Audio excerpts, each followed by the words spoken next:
Bom dia a todos e todas. Mais uma oficina, continuando a nossa conversa de ontem. Eu e o Lucinei preparamos hoje uma conversa sobre as nossas macondos, né? Ontem a gente pensou um pouco na importância da memória, na importância de guardar as memórias e na importância de compreendê-las também, né? Naquilo que elas têm das nossas referências para o presente e daquilo que elas têm, na verdade, em si mesmas, mas elas não vão trazer transformações. Nós pensamos particularmente no momento em que a gente não deve ficar preso ao passado, que a gente vive no presente, mas o passado deixa para nós algumas referências da nossa própria história, de quem não somos e dos nossos lugares, que nós chamamos de lugares de memória, de lugares de narrativa, e nós ontem chamamos de Macondo, né? A nossa Macondo, aquele lugar do afeto, aquele lugar da vivência, aquele território vivido, que a gente vai chamar de nosso, e por isso a gente vai valorizar, a gente vai se preocupar, a gente vai cuidar. Então, hoje a gente trouxe um pouco mais dessas lições e a gente vai falar de encontros, tempos e lugares. Nós vamos fazer o encontro aqui de dois lugares em tempos diferentes, em sujeitos diferentes, que é Governador Valadares e o Morro do Carapina. Então, vamos lá. Eu vou fazer a primeira parte, o Lucinei vai dando as opiniões dele, as contribuições, e depois também o Lucinei então, retoma com uma segunda parte mais ligada ao Morro do Carapim. Então, vamos lá. Então, a gente começa com essa cena aí, que é duas fotografias, né? Que vocês estão vendo que elas estão interligadas, que é uma construção de imagens de Governador Valadares em tempos anteriores ao nosso, mais ou menos na década de 1950, e uma imagem seguinte, que é a imagem do Morro do Carapina. Seguindo, então nós vamos pensar nessas histórias como elas estão interligadas. Então, nós estamos trazendo a conversa de ontem, lembrando de Macondo. Na verdade, hoje, Macondos, porque nós estamos falando de dois lugares, embora esses lugares estejam associados. Um está sob o outro, né? Então, a gente vai relacionar os lugares, os tempos e as histórias. E os encontros proporcionados entre esses tempos e lugares e pessoas, né? Porque não tem como ter encontro se não tem pessoas pensando sobre eles ou vivendo, né? Esses mesmos encontros. Então, a Macondo 1 é Governador Valadares, é a nossa cidade, é o lugar onde nós estamos localizados, é o lugar onde nós estamos tendo hoje a nossa experiência de vida. E a Macondo 2 é o Carapina, que é o foco, que é o objeto dessas oficinas e desse trabalho do Beabá cultural dessa vez. Cada um de nós tem um canto para chamar de seu, né? Lembrando aquela música, né? E o ditado. Cada um de nós tem uma referência amorosa, afetiva, que pode ser, inclusive, uma referência um pouco decepcionada, vamos dizer assim, com o lugar. Mas, normalmente, quando a gente está lembrando, a gente lembra, como nós falamos ontem, daquilo que foi favorável, daquilo que foi agradável. Então, nós vamos falar um pouco dessas macondos, né, que nós estamos chamando de nossa. Então, a gente vai contar um pouco, pelo menos lembrar um pouco da história de Governador Valadares. Uma coisa importante aqui, que também está ligada com a nossa conversa de ontem, nós falamos que a memória é seletiva, né? Que a gente escolhe o que a gente lembra e que a gente escolhe também o que nós vamos esquecer. Isso tanto vale para nós individualmente, né, como pessoas, como vale também para as memórias coletivas. Então, uma cidade, um lugar, uma aldeia, uma família, né, um grupo qualquer, ele escolhe memórias que ele vai recontar, que ele vai relembrar, que ele vai valorizar, que ele vai escolher memórias que vão dizer de si para os outros. Então, quando uma cidade, por exemplo, elege um monumento, uma imagem para falar de si, ela está escolhendo aquela imagem porque ela tem algum significado. A história também, de certa forma, é eletiva, que cada pessoa conta a história ao seu modo, né? Cada um tem uma visão da história, cada um tem uma visão dos acontecimentos, e essa história, então, é contada a partir disso. A história coletiva também. Há pontos de vista que são apoiados, né, por quem está contando, pelo grupo que está contando, pela pessoa que está contando. Estou falando isso para dizer que nós também aqui escolhemos um caminho para entrar na história de Governador Valadares. Nós não vamos entrar em muitos detalhes, nós vamos pensar mais em como a cidade cresceu, né, em termos espaciais, como ela vai ganhando dimensão entre os municípios mineiros e no próprio Brasil, né, até internacionalmente. Então, a gente não vai entrar em detalhe. Essa é uma maneira da gente contar a história. Tem outras maneiras, né, que pode ser pensando, por exemplo, na parte da cultura, ou pensando só na parte da economia, ou pensando só na parte da estrutura da cidade, né, da estrutura física. Então, a história pode ser contada de diversas formas. Isso me lembra um texto do Ítalo Calvino, que eu até comentei outro dia numa outra live, sobre uma cidade que tem duas entradas. Uma entrada pelo mar e uma entrada pelo deserto. Cada pessoa que entra pelo deserto ou que chega pelo mar tem uma visão da cidade, conta a história da cidade, conta como vê a cidade de uma forma diferente. Então, aqui também é assim, para todos nós é assim também. Cada um, a partir do seu ponto de vista, a partir do seu conhecimento, vai contar um pouco da história. Então, nós vamos pensar como que a história de Governador Valadares, como que ela vai se encaminhar nesse processo assim de crescimento. Então, esse lugar, que é Governador Valadares, ele começou a ser ocupado, lógico que ele já era ocupado pelos índios, né? Que aqui a gente tinha várias tribos indígenas, várias nações indígenas, então a gente vai citar os Krenak, os Machacali, os Nak, os Nanuque, né? Que são nomes de cidade, mas também são nomes de povos indígenas que habitaram essa região antes dos portugueses chegarem. Durante a fase de colonização do Brasil, eles já estavam aqui, e a gente está falando aqui, estou trazendo aqui a ocupação portuguesa, do colonizador, que começa efetivamente em 1818, a partir daquilo que se chamou na história de Guerra aos Botocudos, que os portugueses precisavam dominar essa área por questões econômicas, políticas, né?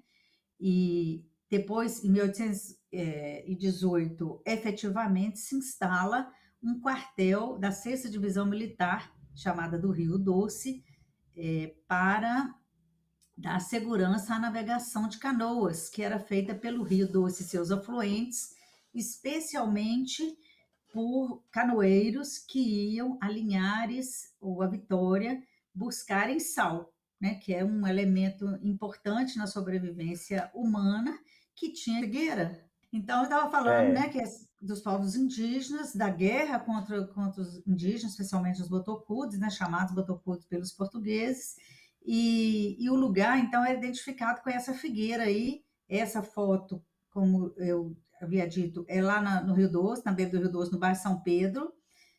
A gente chama essa árvore aí hoje de ficus, mas possivelmente é a figueira que os portugueses identificaram no lugar chamado Porto Dom Manuel, ou depois Porto Figueira, ou Porto Cachoeira da Figueira, por causa das corredeiras que tem por ali, né? Então, alguns antigos falam que poderia ser também uma gameleira, que tem o nome de figueira aqui na região do Rio Doce, mas possivelmente o mais comentado é que seja esse ficus, que imagina que naquela época, 200 anos atrás, era uma árvore enorme, porque os portugueses estão chegando no momento em que a Mata Atlântica ainda não tinha sido tão devastada, né, como nós temos hoje. Então, essa é a marca Ô, da nossa Terezinha, cidade. eu acho que a dissertação de mestrado da professora Lana foi feita, né, foi elaborada e defendida em 1988, eu acho que pode contribuir, tem alguns relatos que contribuem, né? Eu separei um relato aqui, que está na página 64, que fala dessa figueira, né? Do que seria essa figueira e por que o nome da cidade Figueira. E aí um dos relatos fala assim, o nome Figueira vem de uma velha figueira brava que havia ali onde é o serviço de água e esgoto, até hoje o SAI. Também ali, na Barra de Figueirinha, como era chamado aquele trecho, era figo puro. Então, talvez esse depoimento nos dá uma noção de onde vem esse nome, né? De Uhum. onde vem esse nome da cidade, esse primeiro nome da cidade. Ah, bacana, bacana essa informação e a dissertação da Lana é um bom documento sobre a história da cidade, né, que a gente tem aí disponível.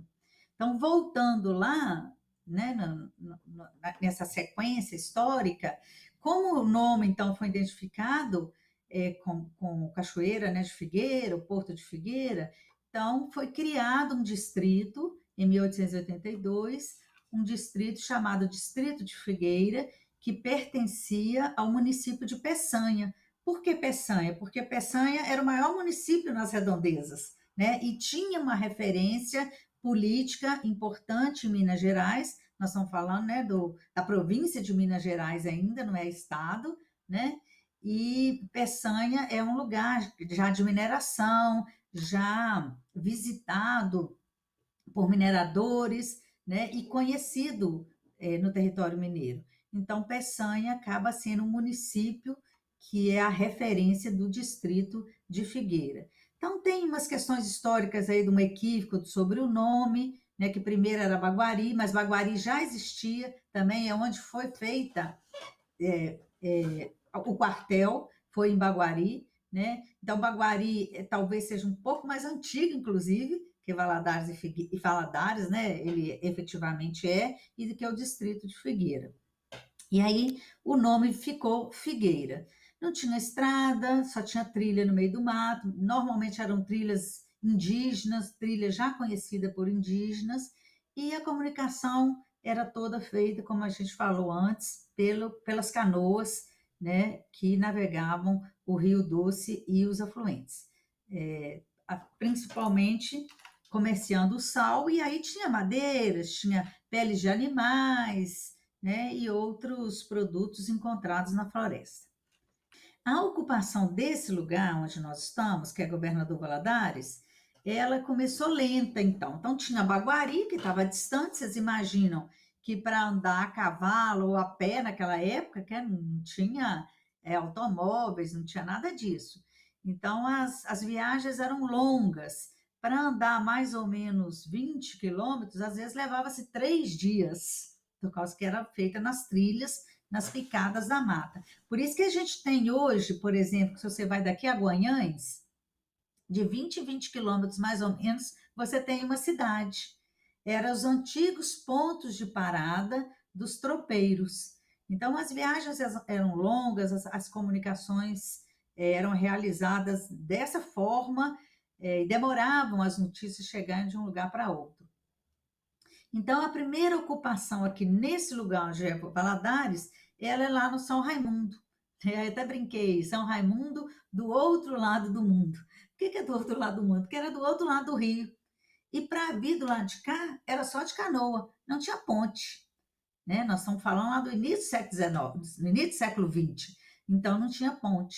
Então, a comunicação também para do lado de cá, onde está o centro da cidade e onde está o Morro do Carapina, era feito por canoas. Só vai ter a ponte no início da década de 1950.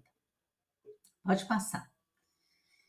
Em 1910, então, já depois, efetivamente, dos portugueses terem dominado a região, né, os índios terem sido, infelizmente, muitos deles dizimados pela política portuguesa, né, e Tambacuri, por exemplo, nossa cidade vizinha aqui, tinha um orfanato dos freis jesuítas que recebiam, e capuchinhos, na verdade, que recebiam filhos de indígenas para torná-los brasileiros, né, para tirar deles a sua própria cultura e abrasileirá-los, vamos dizer assim. Então, uma história que nós não vamos contar aqui, mas uma história de muita violência contra os povos indígenas que viviam na região.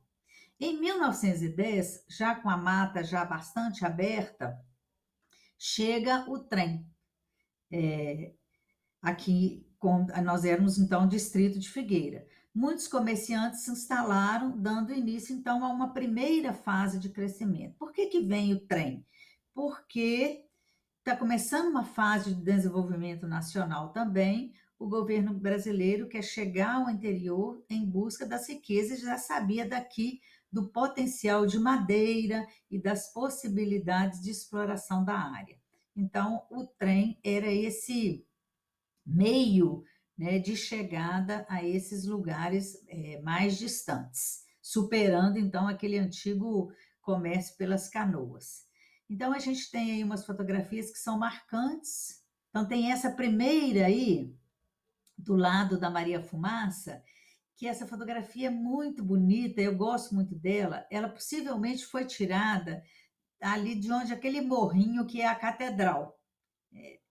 Catedral de Santo Antônio, porque aquele é a bifurcação entre a Rua Prudente de Moraes, que é aquela que está ao lado do rio, e a Avenida Brasil, que é a sua lateral.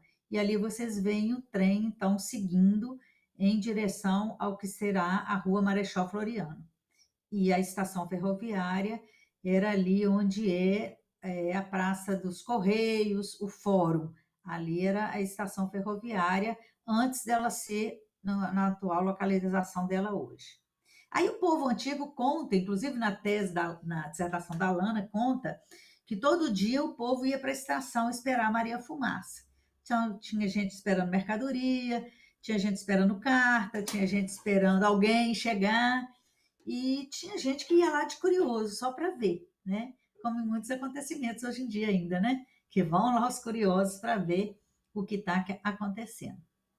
Pode passar, Terezinha, Rose. também uma coisa que é importante citar também na dissertação da professora Lana cita isso, analisa isso, essa questão de que com a chegada da linha, né, da estrada de ferro, também vieram pessoas de muitos lugares. A estrada de ferro ela atrai pessoas de diversos lugares, né? Um dos depoimentos fala que com o advento da via férrea já notamos a presença de muitas famílias que vieram para ficar e participar de nossa vida comunitária. Também notamos a presença de representantes de outras raças. Era o dono da antiga padaria do Santiago, o senhor Jorge Primo, sendo verdureiro, o muito conhecido Salomão, que muitos anos depois regressou à sua terra de origem, João Simão e Dona Germana, um grupo regular de representantes de sangue italiano. Então, a gente observa com a chegada da estrada de ferro, vem pessoas de diversos lugares, né, e compõem essa idade com suas diversas identidades. Bacana essa referência aí da discussão da Lana mesmo, é que tanto vem chegando o comércio, como vão chegando os novos moradores, aqueles que vão fazer de fato a cidade, né? Porque a cidade não se faz por ela mesma, precisa ter gente ali trabalhando, produzindo, convivendo, se relacionando. Então, muito boa lembrança essa, Lucineiro. Pode passar, Rose. Olha só, então de 1910 a 1930, a cidade ou o distrito de Figueira vai crescendo a partir da estrada de ferro, né, dessas pessoas que vão chegando, também da abertura de estrada. Nós vamos ver em seguida a primeira abertura de estrada que vai ser para Itambacuri, Teoflotone, que naquela época chamava Filadélfia, né, não chamava Teoflotone, e aí a cidade vai recebendo gente, trabalhadores, comerciantes, carpinteiros, canoeiros ainda, e principalmente madeireiros. E depois entra também, nessa época, a agropecuária. Então, a cidade vai ganhando uma importância no estado de Minas Gerais. Vejam que em 1930, esse censo foi feito por uma pessoa que trabalhava num banco representando o estado de Minas, em 1930. Então, ele contou que em Figueira, em 1930, tinha 2.103 pessoas, ou 2.103 moradores. E aí tinha imóveis, tinha 245 casas, tinha 261 barracas, tinha sobrado, tinha 2 templos religiosos, que era a igreja Santo Antônio e a primeira igreja presbiteriana, aquela antiga, que é ali na Rua Prudente de Moraes. Tinha armazém, tinha um posto de saúde, que demorou a vir, as pessoas precisaram insistir muito com o Estado de Minas Gerais para instalar o posto de saúde. Tinha uma caixa d'água, que é onde é o SAI hoje, era uma caixa d'água que distribuía água só para as mediações ali de onde é o SAI, e tinha a estação ferroviária. Além disso, tinha barracão, tinha oficina e tinha um botequim. Então, é um distrito que está crescendo, né? Que está se desenvolvendo. Ainda eu tenho uma coisa engraçada, que é um dos relatos sobre a estação ferroviária, que quando o trem estava para chegar, o telegrafista tocava o sino, um sino que havia lá, um sino grande, e as pessoas corriam, sabiam que o trem estava chegando, para esperar aquela chegada. Então, essa aí é a estação ferroviária, que era na Praça dos Pioneiros. A cidade, nesse momento, é somente próxima à estação ferroviária, a Rua Prudente de Moraes, ali perto do SAI, algumas ruas próximas, que é a Rua Peçanha, a Rua Belo Horizonte, até a Marechal Deodoro. Mas dali não havia cidade. Por o lado de cá, até as imediações do Colégio Bituruna. Depois era uma grande fazenda. Então a cidade se concentrava mais ali naquele miolo, naquele centro. Pode passar. Então aí eu já falei da abertura da primeira estrada, né, que foi em 1934, que foi para Itambacuri, depois chegando a Teoflotone. Quem conduziu a construção dessa estrada foi um engenheiro alemão, né, que se acabou vivendo veio para cá e ficou, que é o Guilherme Gesbrecht, e muitos trabalhadores então se envolveram na construção dessa estrada. Os documentos oficiais às vezes falam muito só dos engenheiros, né, só dos grandes, e a gente traz aqui que o engenheiro sozinho não faria a estrada. Então muitos trabalhadores vão se envolver nesse trabalho, nessa construção. E com a estrada aumenta o comércio, aumenta a presença da pecuária, e a cidade então vai ganhando novos ares. Até que em 1937 foi criado o município de Figueira, desmembrando então de Peçanha a quem o então distrito pertencia. Logo em seguida, em 1938, o nome foi mudado para Governador Valadares. Segundo algumas pessoas, alguns moradores antigos que nós entrevistamos, teve muita gente que não gostou dessa mudança de nome, não. Né? Ela foi uma mudança de nome para agradar o então governador de Minas Gerais, Benedito Valadares, né? Pensando-se que, agradando-se ao governador, ele poderia trazer benefícios econômicos para a cidade, o que não aconteceu muito, não. Os benefícios econômicos vieram porque a região oferecia condições muito interessantes econômicas. Tinha mica, era passagem para a exploração do minério de ferro, tinha muita madeira e tinha pecuária. Então, a própria região oferecia muitas condições importantes de desenvolvimento econômico. E aí nós, então, passamos a existir, de fato, como governador Valadares em 1938. A gente comemora, né, a emancipação em 30 de janeiro, 30 de janeiro, né, marcando esse dia. O nosso primeiro juiz de paz, que todo município tinha que ter um juiz de paz, foi Joaquim de Assis Martins da Costa, que tem nome de rua com ele, e o Moacir Paleta, que vai dar nome àquela rua principal ali, né, que é uma parte da rodovia ali no bairro São Pedro. Então, a gente trouxe fotos aí. A primeira é o Moacir Paleta, quando ele é indicado prefeito, naquela época não tinha eleição, era indicação pelo governador do estado, e uma multidão no dia da instalação do município de Figueira. Então, o Benedito Valadares esteve presente e foi logo depois, então, que vai mudar o nome de Figueira para Governador Valadares. E assim nós passamos a existir como cidade. Podem passar, Rose. Vocês viram que lá em 1930 a população era 2.500 e poucos habitantes.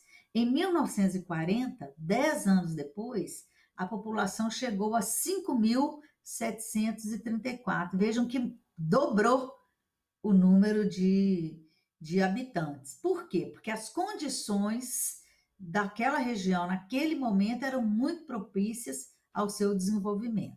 Então, o município vai crescer, foram instaladas inúmeras serrarias, e aí, por exemplo, no texto que o Lucinei citou, tem muitos relatos de pessoas que trabalhavam nas serrarias, pensando na quantidade de madeira extraída, né? Tinha mica, que era um feldspato, um mineral que durante a Segunda Guerra Mundial foi muito precioso, foi muito vendido para os Estados Unidos especialmente, porque o Brasil foi aliado, né, dos Estados Unidos na guerra, e a mica era usada para fazer transistores, resistências, então isso deu para Valadares uma visão até internacional. Tinha muita pedra preciosa e a agropecuária se expandiu. Então a cidade cresceu rapidamente. Antes o polo era Peçanha e aí Governador Valadares passa a ter esse sentido de polo regional. Em 1943 é que se abriu a Rio Bahia e vai se começar a construção da ponte que liga Valadares, né, o centro da cidade, ao bairro São Raimundo, que já existia antes, como nós vimos. Pode passar. É Então, interessante, Terezinha, que esse crescimento, né, essa ocupação demográfica acelerada, né, de 1940 ter 5.734, depois em 1950 20.357, e em 10 anos depois, em 1960, ter 70.494, ela se dá por esse conjunto de fatores, né? Essa vinda de pessoas. Primeiro, pela chegada da estrada de ferro, depois a abertura das ferrovias, e ao passar por aqui, muitas pessoas que talvez passariam para ir para São Paulo, né, Rio de Janeiro, via essa cidade pungente, né, com a economia no auge, com serrarias, pecuária, mica, extração de mica, né? Então, tudo isso fez algumas pessoas até resolverem se estabelecer aqui e não continuar a viagem que eles tinham previsto inicialmente. Então, acho que a cidade também ela se dá esse crescimento e essa ocupação demográfica acelerada, ela se dá por esse conjunto de fatores, né? Valadares realmente estava naquele polo regional, junto com até outras cidades, como São José dos Campos, né? Que também estava se tornando um polo regional ali na região do Vale do Paraíba. Então, Valadares, ela também se consolida, né? Tem esse auge, esse apogeu econômico, e depois a gente vai ver esse declínio, principalmente ao final do século, da década de 60, 70, né? Então, tudo isso é um conjunto de fatores, né? Quando a gente fala dessa explosão demográfica, é um conjunto de fatores que faz isso acontecer. Exatamente, que vai dar à cidade a dimensão que ela toma, inclusive, né?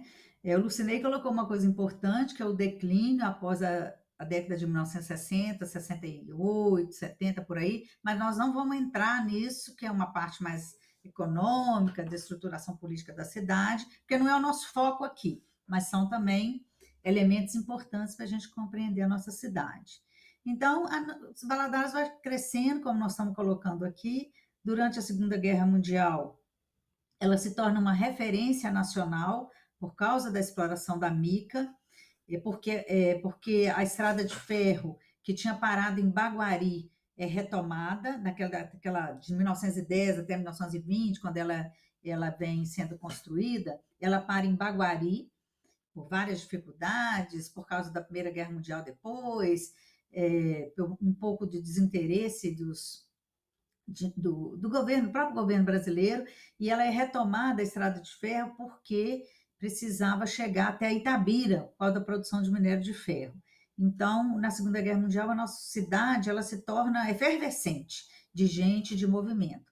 E vai se instalar aqui, por um acordo bilateral entre o Brasil e os Estados Unidos, o CESP, o Serviço Especial de Saúde Pública, que para o momento da Segunda Guerra Mundial teve a sua importância, porque ele tanto foi instalado no Amazonas para atender os trabalhadores que extraíam a borracha, que também era um produto importante no caso da guerra, e no caso do Vale do Rio Doce, a mica e a exploração do minério de ferro. Então, o CESP, que veio em função da guerra, mas também por interesse do governo brasileiro, ele vai se tornar um órgão de saúde pública muito importante aqui em Governador Valadares, e eu acho que a maioria de nós aqui, pelo menos o pessoal da minha faixa etária, e mesmo os mais novos, até os meus filhos, que têm mais ou menos a idade do Lucinei, fomos e foram vacinados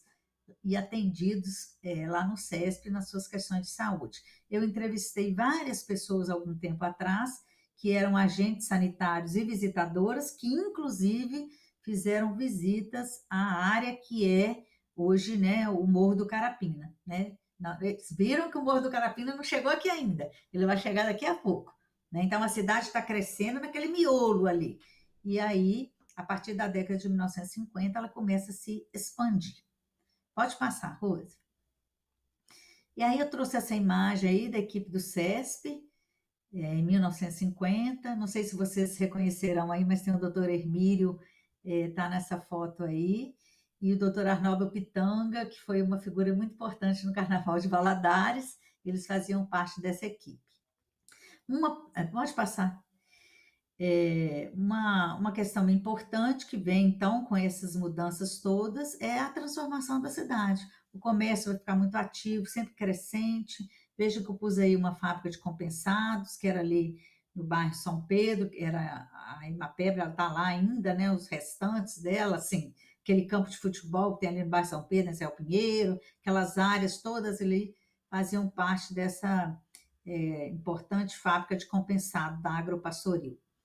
Em 30 anos, como o Lucinei falou, de 1930 a 1960, a população passou de 2.103 moradores para 70.494 habitantes. É uma coisa muito impressionante a rapidez desse crescimento.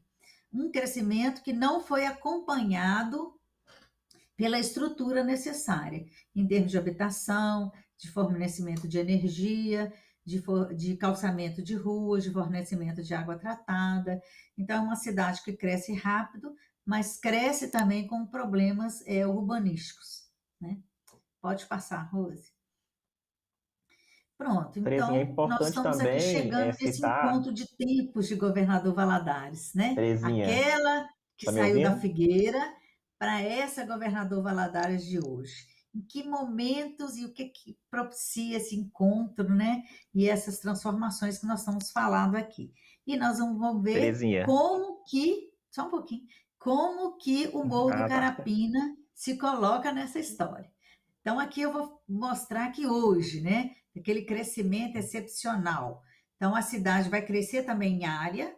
Hoje, o município tem essa área enorme, de 2.342.325 quilômetros quadrados. A área urbana tem 57, 59 quilômetros quadrados, a área da cidade de Governador Valadares. Daqueles 70 mil, hoje nós somos 281.046 habitantes no último censo. É possível que tenha um pouco mais. Nós somos a 9ª cidade entre os municípios mineiros, já estivemos em posição melhor. Então, com aquela queda econômica, né, das décadas de 70 para cá, isso caiu muito a nossa condição. Nós temos mais ou menos 120 habitantes por quilômetro quadrado. Clima, né, tropical 1, do nosso calorzinho básico. Nosso fuso horário é o fuso horário de Brasília. E nós temos CEP variados. E é importante para a localização de correios, né, e de outros localização. E aí a gente tem alguns apelidos na mídia, nos nossos casos, nas nossas memórias, né, voltando às nossas memórias. Valadares, então a gente sempre é conhecida por Valadares. De onde você é? De Valadares. Às vezes a gente nem fala Governador Valadares. GV, Ah, eu sou de GV, eu venho de GV, eu vou para GV. Goval, que é um apelido, eu gosto dele, eu acho o som soa bem, é fácil de falar, né, e é muito usual. E um apelido não muito agradável, que a gente ouve de vez em quando, inclusive na mídia falada, na televisão, baladólares, né, em função da experiência de migração de tantos de nós que precisaram ir para outros lugares para defender a sua vida, a sua sobrevivência. Então, a gente tem esses apelidos que nos trazem uma memória da cidade, uma memória da nossa história.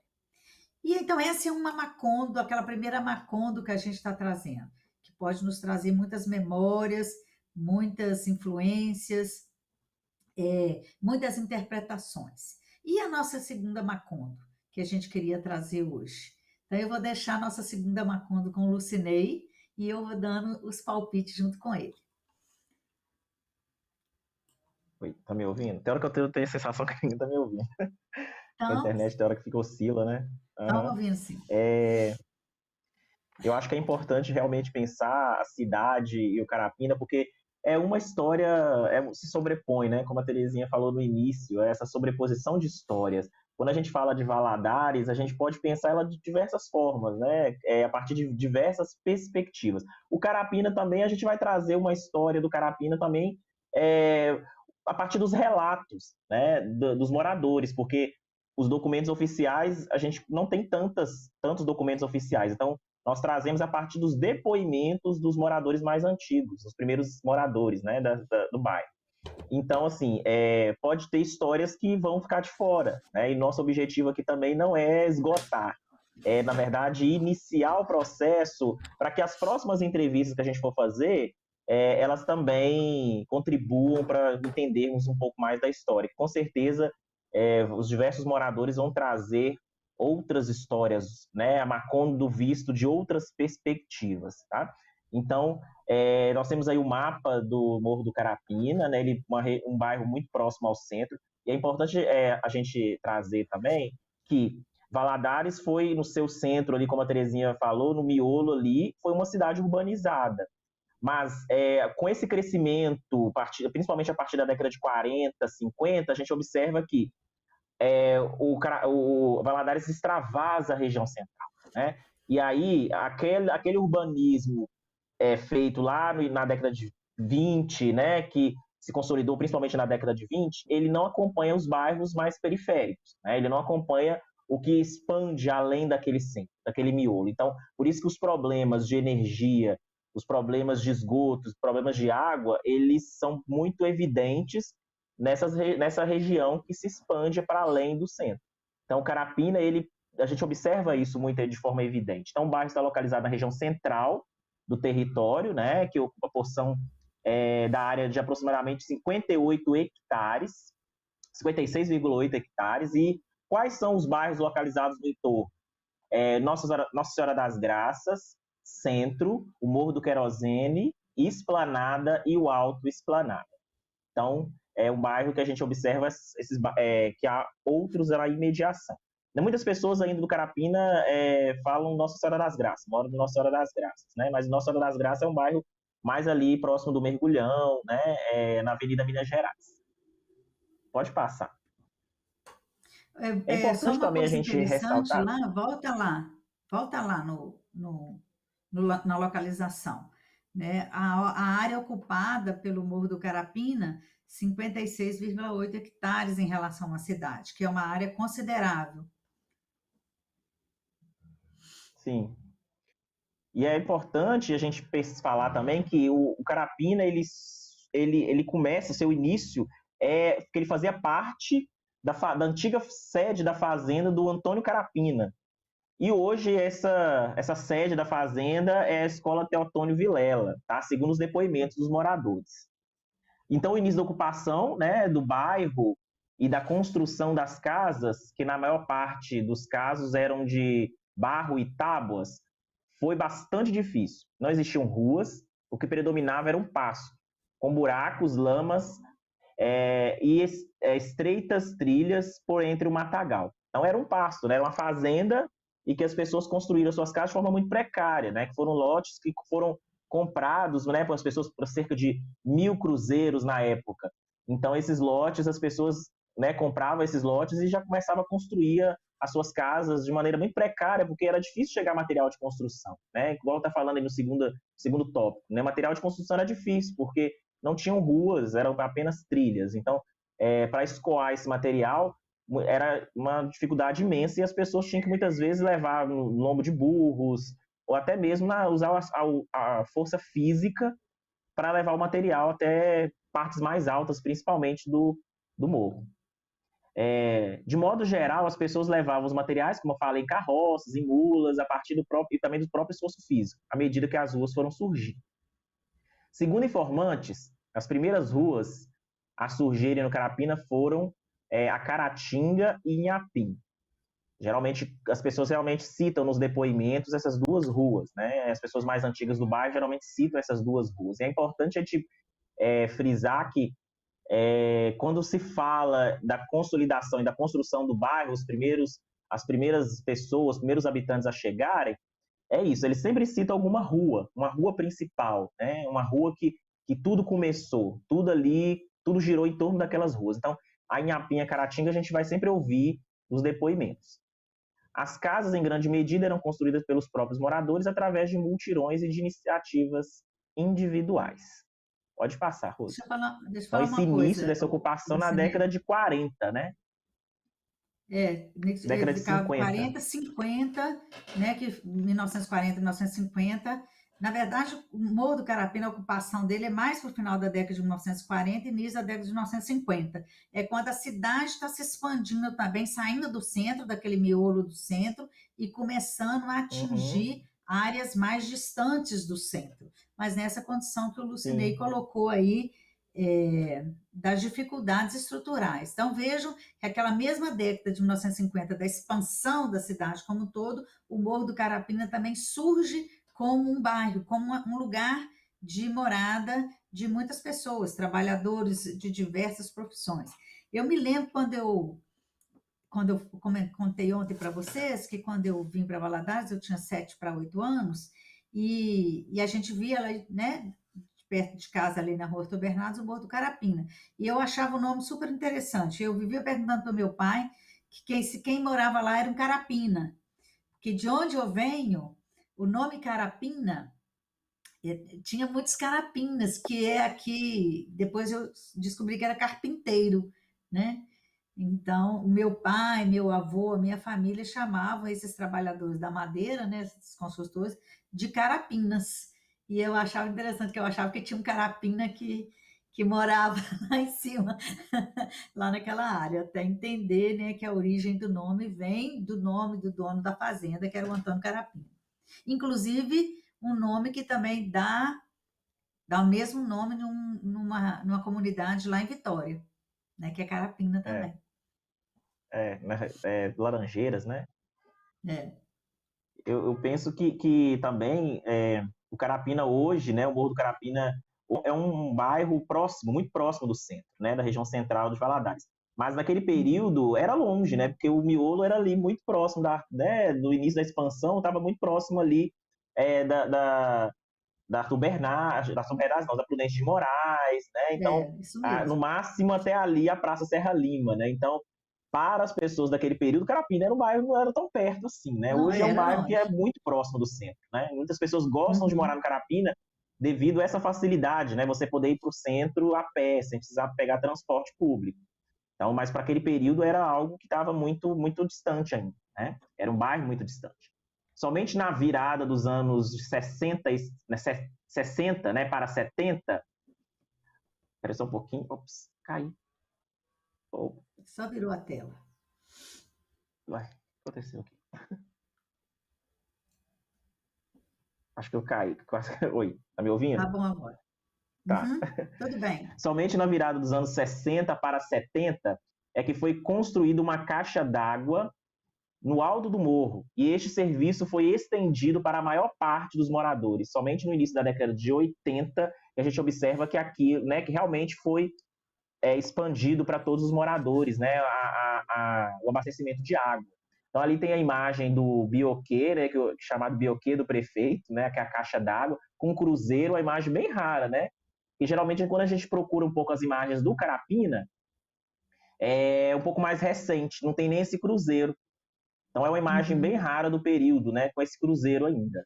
Tá? Então essa caixa d'água ela vem para suprir essa necessidade de abastecimento. Então as pessoas sofriam com a falta de abastecimento de água. Então as pessoas tinham que muitas vezes buscar os chafarizes que foram construídos em vários lugares do bairro e muitas vezes pegavam com balde, tinham que levar balde até as casas, né, abastecia os baldes com chafariz e levavam para suas casas, né? Então, muitas vezes a pessoa tomava banho até no mesmo balde, as crianças principalmente, né? Tomava banho ali mesmo, aquele mesmo balde, para não ter tanto esforço para levar aquele balde de água para cima, né? Onde que as pessoas moravam.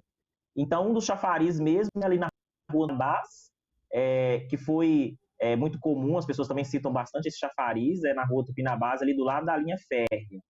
E também as pessoas citam nas entrevistas, nos depoimentos, a contribuição do padre Eulálio Lafuente, né, na mobilização para conseguir melhorias para o bairro, principalmente o abastecimento de água. Então, no início da Essa questão ocupação também do dos morro, chafarizes, Lucinei, aí a gente volta ligando os fios da memória lá. Quem atuou sim, muito na construção do chafariz foi o CESP, o Serviço sim, Especial de Saúde Pública.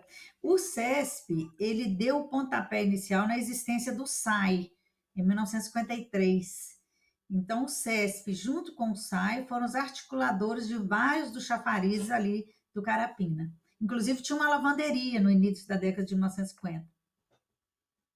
sim, aí é importante citar que, no que você está falando aí, que o CESP, né, ele vai estar ali, vai contribuir, de certa maneira, para mudanças de hábitos e para Uhum. melhorias também em relação a abastecimento de água. Essa lavanderia, ela contribui também para o emprego das pessoas, né, para lavadeiras puderem lavar as roupas, né? Você até mesmo citou que a sua mãe levava a roupa, ela que levava, né, a Tinha roupa uma lavanderia. Na até a verdade, a lavadeira. senhora ela não levava lá na lavanderia, não, ela ia na minha casa, mas tinha lavanderia. Tinha muitas Sim, lavadeiras no Carapina, que sim, antigamente, mais para Figueira, né, elas iam lavar ali no Rio Doce, ali no Bar São Tarcísio, né, onde tem uma pedreira em que tinha sim. muitas lavadeiras da cidade que iam ali lavar as roupas para moradores que podiam pagar, né? E aí, quando o CESP fez essa lavanderia lá no Carapina, era para as lavadeiras de lá não precisarem ir até o Rio Doce e utilizarem lá. Mas ela não durou muito tempo, não deu muito certo, não. A atividade coletiva não deu muito certo, não. E Então, aí juntamente ficou o com chafariz, né, como a referência. sim, e juntamente com esse problema de água, a gente observa também os problemas relacionados à iluminação, né? Iluminação pública. Então, utilizavam lamparinas, lampião e até tochas para se locomoverem no bairro nesse período. Tá? Foi em meados de 1960 que o Carapina recebeu os primeiros postos de energia. Se formos pensar historicamente, o Carapina até que recebeu de recente, né? Porque alguns bairros de Valadares ainda foi muito posterior o abastecimento de energia, né? Muitos bairros ainda da década de 90 em Valadares, com problema de energia ainda permanece e até mesmo de água, né? E, infelizmente, muitos bairros de Valadares ainda o problema de água ainda é muito recorrente, né? Então, o Carapina, de certa maneira, ele consegue, devido à mobilização das pessoas, diversas personalidades, né, do bairro, consegue melhorias, vão conseguindo melhorias ao decorrer do tempo. Pode passar, Rose. E o calçamento, né? O calçamento a gente viu lá atrás que era um problema, né? A questão de não ter ruas calçadas, então o lamaçal era comum, chovia, era uma dificuldade você transitar pelo bairro devido ao lamaçal. E quando não chovia, era problema de poeira. Então, a melhoria do calçamento e abertura de ruas somente foi alcançada através da mobilização dos moradores durante a década de 80. Então, a gente observa que a década de 80 é uma década crucial na história da cidade, da história do bairro, né? Porque ali a energia elétrica, a água encanada, né? A gente observa também o calçamento. Então, a década de 80 é uma década de melhorias, né? Então, eu sou de 1985. A minha mãe provavelmente foi morar lá no Carapina em 1983, por aí. provavelmente ela já entrou, já foi para o Carapina já com o bairro calçado, com um bairro mais urbanizado, então isso atrai mais pessoas, vamos dizer assim, um bairro mais urbanizado, um bairro com uma infraestrutura de energia e de calçamento, de água, atrai pessoas, né, para morar lá naquele bairro, né, naquela região. Então, a escadaria e as rampas, por sua vez, foram criadas a partir do esforço da Associação do Bairro, que foi criada em 1983. Na época, sob a liderança do Samuel Domingos Gomes, que é atualmente falecido, que deu nome a uma creche lá, né, Associação Samuel Domingos Gomes. Hoje parece que não tem mais essa creche. Então, essa creche atendia crianças nutridas, dava aula de reforço, né, tinha dentista, médico. Tá? Sobre o comércio. Outro problema encontrado pelos moradores que ocuparam inicialmente o bairro, o Morro do Carapina, foi a falta de estabelecimentos comerciais. Com o passar do tempo, a situação se reverteu e agora o bairro conta com vários estabelecimentos. Então, concomitantemente à chegada das pessoas, a necessidade de ter comércio para não precisar descer o morro para comprar na região central, foi também vindo estabelecimentos. Então, os comerciantes foram se estabelecendo ali naquele bairro. Então, os mais antigos. Eu lembro quando eu morava lá, o seu Gerson. Não sei se ainda existe a mercearia dele. Então, foram aparecendo vários, né? Foram estabelecendo vários comércios naquela região, né? Principalmente mercearias. Pode passar, Rose. Então, os primeiros moradores, né? A maioria dos moradores antigos eram de famílias de lavradores, que ao se fixarem na cidade mudavam de profissão, tornando-se funcionários de armazéns, pedreiros, domésticas, ambulantes e assumindo outras funções ligadas, sobretudo, à informalidade. Se o emprego marca a história do bairro, algumas iniciativas merecem destaque no combate a este problema. Por exemplo, a década de 1990 foi criada uma lavanderia comunitária para mulheres que lavavam as roupas para fora, como nós já dissemos, né, anteriormente. Uma memória afetiva. No Morro do Carapina existia um cruzeiro, aquele lá de trás, né, que eu mostrei lá na foto, lá perto do Bioquê, né, da caixa d'água. O cruzeiro que ficava na parte mais alta do morro foi queimado, deixando lembranças aos antigos moradores. Então queimaram o cruzeiro, então só ficou na foto mesmo, né? Ainda bem que essa foto foi tirada, que ficou na lembrança dos moradores, mas o registro fotográfico existe, né? Mesmo que não tão nítido, né? A foto não ficou tão boa assim, mas realmente o registro fotográfico ficou para além da lembrança dos moradores. E eu acho É como nós importante também dizer, falamos, Terezinha, Lucinei, é como nós falamos oi, ontem, né, na foto que aparece o cruzeiro, dos detonadores da memória, né? sim, Se a gente pegar aquela foto e mostrarmos para alguns moradores mais antigos, eu me lembro que na década de 70 o cruzeiro estava lá ainda, né? No início da década de 1970, eu não me lembro quando foi que ele queimou, né? Mas se a gente pega a foto e leva para os moradores mais antigos, eles vão contar inúmeras histórias sim. sobre aquele tempo, sobre aquele objeto, né? Porque é importante porque eles vão talvez citar aquela lembrança, né? Ela vai ter uma lembrança do Cruzeiro. Mas vendo a foto do lado da caixa d'água, elas vão talvez poder detonar, né? Como nós falamos, uma memória afetiva que vai para além daquilo ali, né? Vai começar a falar da questão da água, né? Da questão da própria religião. Então a gente vai ter diversos temas e diversas abordagens ali que aquela pessoa vai dizer para a gente. Então é importante Uhum. realmente termos vários tipos de detonadores, que são essas fontes, né, que podem contribuir para que essa memória seja tenha mais detalhes, mais riqueza de detalhes. Tá? Pode passar, Rosa. E aí a gente encerra, né, a nossa live com as coisas. O Carapina hoje, a história a ser contada. Quem pode contar?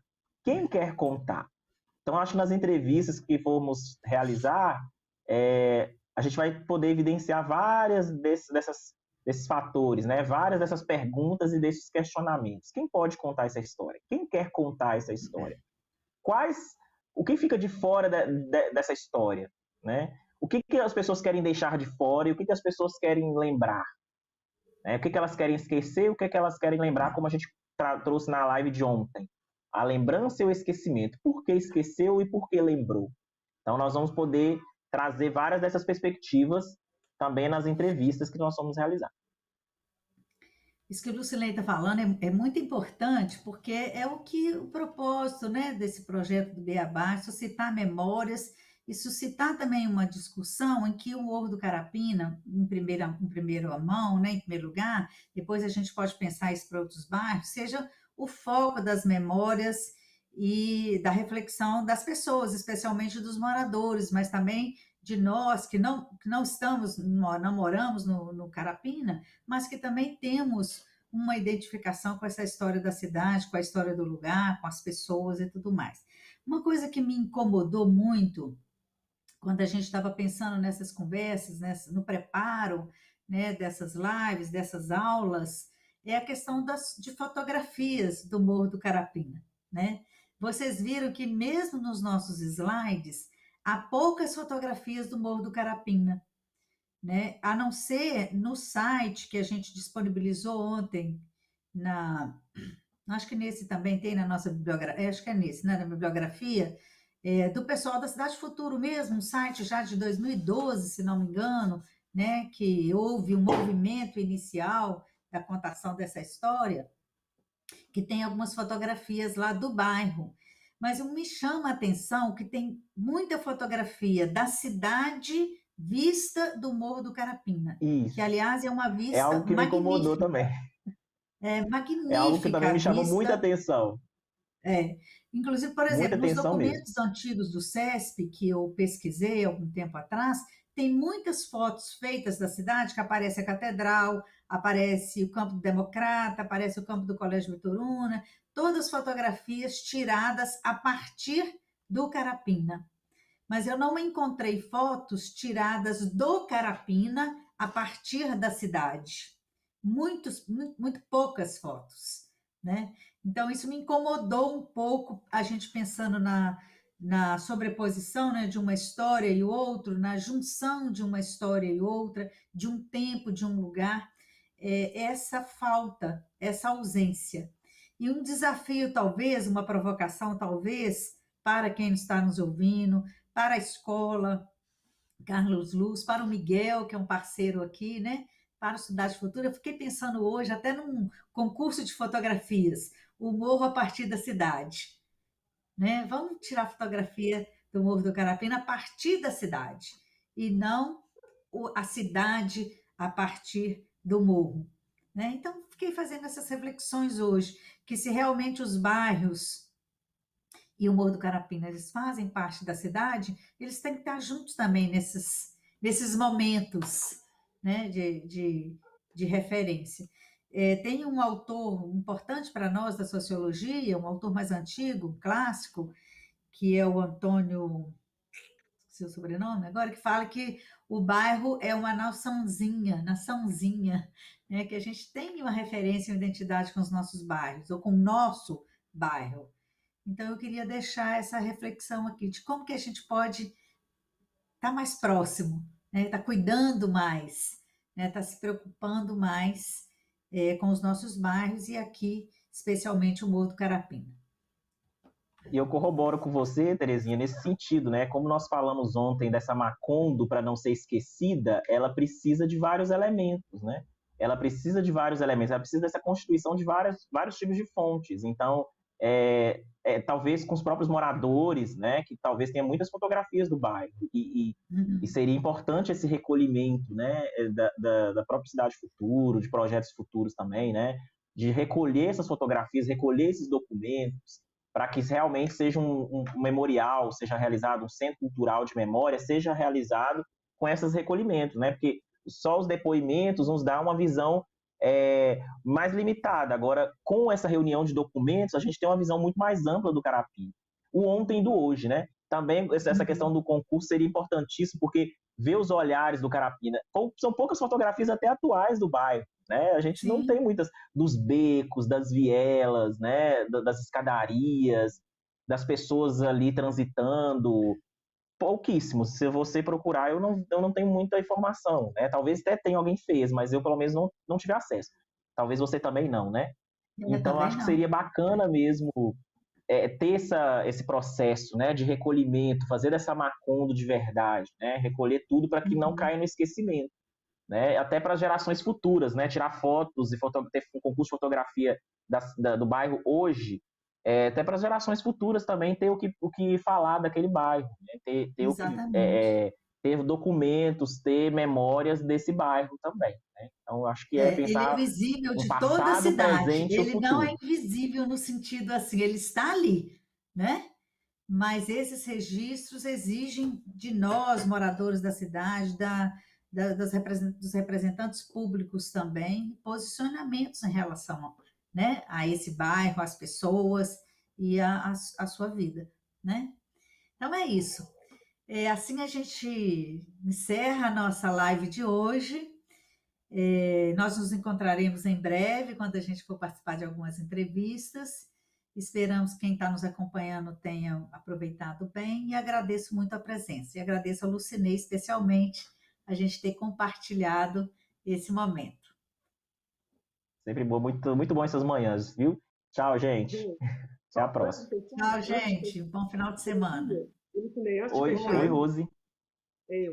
antes de fechar, né? Vocês colocaram uma questão tão interessante com relação ao registro, né, por meio da fotografia do Carapina a partir da cidade, né? E É. por incrível que pareça, esse é um projeto que a gente estava conversando essa semana, eu, Ah, que Fernando, ótimo. trocando ideia, né? E é bem provável que isso saia, tá? Então é Que só para Que ótimo. bom. a gente colocar aí. Casou demais, a gente nem conversou sobre isso, né? E vocês tocaram no Aham. assunto aqui de maneira maravilhosa. Parabéns. Ótimo. Ótimo. Obrigada. Até mais. Tchau, até mais.